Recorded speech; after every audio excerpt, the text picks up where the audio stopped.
Pourquoi le fer est aussi important pour notre santé? Paul Thomas, consultant scientifique à l'Institut national de la santé et bureau des suppléments diététiques, nous explique que la principale raison pour laquelle nous avons besoin de fer est qu'il aide à transporter l'oxygène dans tout le corps. C'est un composant essentiel de l'hémoglobine, dont le rôle est de transporter l'oxygène des poumons dans tout votre organisme. Ce dernier ne pouvant pas obtenir la teneur en oxygène dont il a besoin sans des globules rouges parfaitement sains. Il ajoute, si vous n'avez pas assez d'oxygène dans votre corps, vous risquez de ressentir une extrême fatigue. À noter qu'une carence en fer affecte le fonctionnement du cerveau et affaiblit le système immunitaire, ce dernier résistant par conséquent moins aux infections.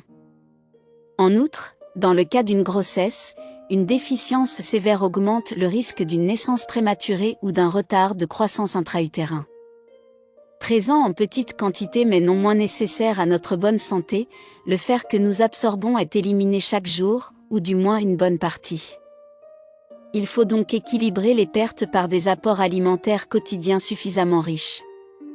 En effet, en moyenne, le corps d'un homme contient environ 4 grammes de fer quand celui d'une femme ne contient que 2,5 g. Pourtant, ce sont les femmes et les adolescentes qui en ont le plus besoin, car elles doivent compenser les quantités perdues pendant leur menstru. Ainsi, l'apport quotidien recommandé pour vous mesdames, mesdemoiselles, est de 9 mg, quand celui des hommes est de 8 mg par jour. Néanmoins, pendant la grossesse l'apport quotidien devrait être de 20 mg afin d'assurer un développement sain du fœtus. 10 légumes qui contiennent plus de fer que la viande, à savoir que la viande contient 1,2 mg de fer pour 100 g. Les épinards. Avec 2,14 mg de fer pour 100 g de feuilles fraîches, c'est l'une des sources de fer les plus importantes. De plus, les épinards sont riches en antioxydants, en vitamine A et sont très peu caloriques. Les graines de citrouille. Les graines de citrouille contiennent 8,7 mg de fer pour 100 g. Elles sont également riches en magnésium, en zinc, en phosphore, en vitamine A, E, F et B. En outre, elles apportent à votre corps tous les acides aminés essentiels. Les haricots blancs. Les haricots blancs contiennent 3 g de fer pour 100 g. Riches en phosphore, en fer, en magnésium, et en vitamine B1, B6 et B9. Ces vitamines permettent d'ailleurs de participer efficacement aux apports énergétiques des sportifs végétariens. Les pois chiches. Avec une teneur de 3 mg pour 100 g, les pois chiches contiennent près de 3 fois plus de fer que la viande. Riches en protéines végétales, en minéraux et en fibres, ils sont de plus faibles en matière grasse. Les lentilles. Excellente source de fer, les lentilles en contiennent 3 mg pour 100 g. Pleines de fibres, de magnésium et de vitamine B, les lentilles sont un véritable allié pour votre santé. Le chou frisé.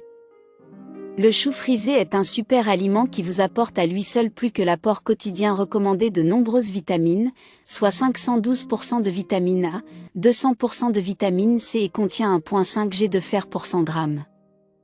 Également abondant en vitamine K et en fibres, il maintient la santé de vos os, prévient la constipation et diminue le mauvais cholestérol. La tomate. La tomate contient environ 0,12 mg de fer pour 100 g. Riche en vitamines E et C et en bêta-carotène, c'est un véritable antioxydant qui lutte contre les radicaux libres responsables du vieillissement prématuré de nos cellules. La betterave rouge.